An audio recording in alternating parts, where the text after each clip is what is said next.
Hello everyone, welcome to Uncommon Literature. Today I am going to tell you how do you have to attempt RTCs in questions.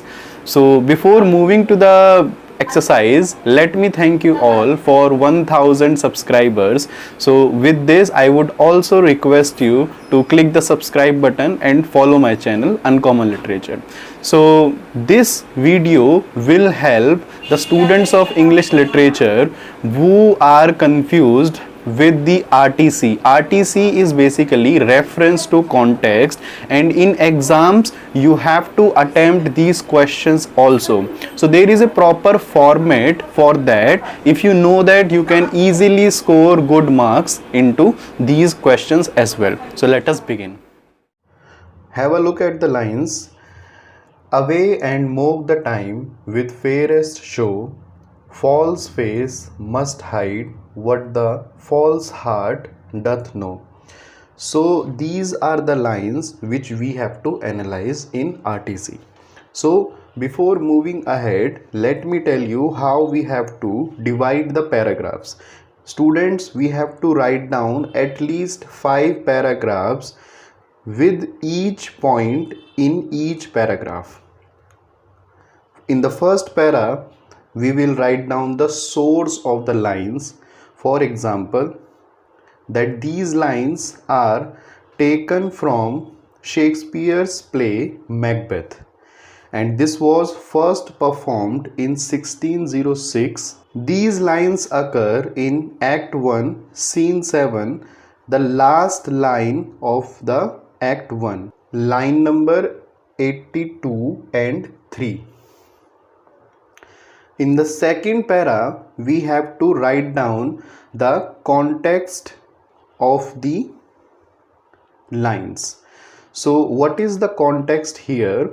That Macbeth speaks these lines just after he has been convinced by his wife to commit the murder of King Duncan and take the throne of Scotland for himself, so that he can fulfill the prophecy which was made by the 3 witches in the Act 1, Scene 3.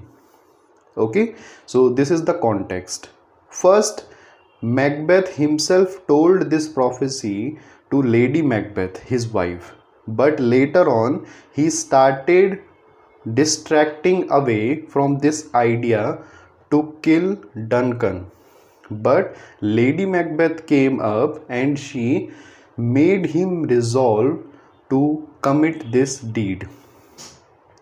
Okay, so we are done with the 2 paragraphs. The first one is the source, second one is the context. Context is simply the background. What is the background in which the lines were spoken? In the third para, we have to write down the literal meaning of these lines. What is the literal meaning? Basically, you have to explain the lines in simple language.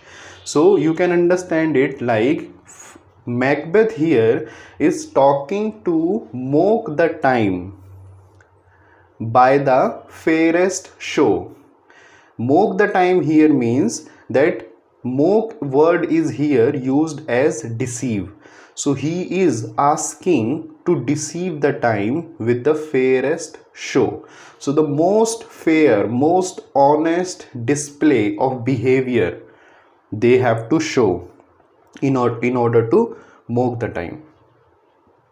Then next line, false face must hide what the false heart doth know. So here doth is does. In Shakespearean English, this is how does was written. So the second line says that what our heart knows, that should not appear on our face. So that is how we have to wear a false face in order to hide what our false heart knows. Okay, simple. This is the literal meaning. Moving to the next paragraph, here we have to analyze the lines critically. So we have to give critical analysis in the 4th paragraph. What is the critical analysis? Here you don't have to explain the lines even further because you have done it in the previous paragraph.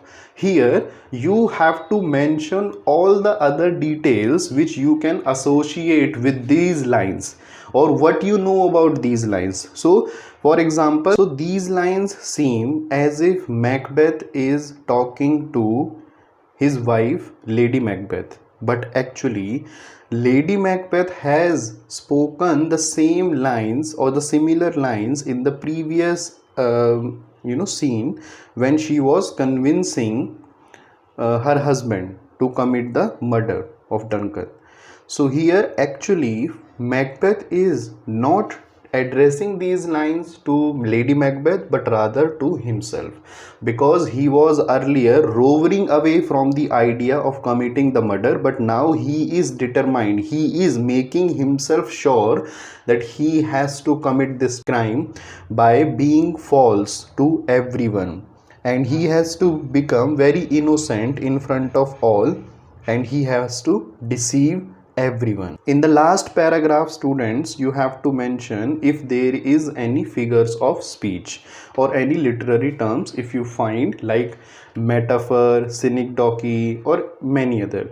These are only 2 lines, so I don't think so there would be so many literary terms, but just to give you an example, you can just have a look at the first line, that here he is talking to mock the time. So you can say that here time is personified, we have to deceive people, not the time actually.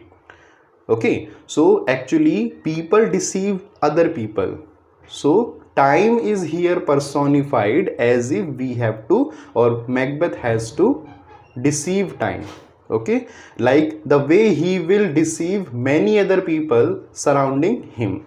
So with this we are done with this RTC example. Please subscribe to my channel. Thank you so much.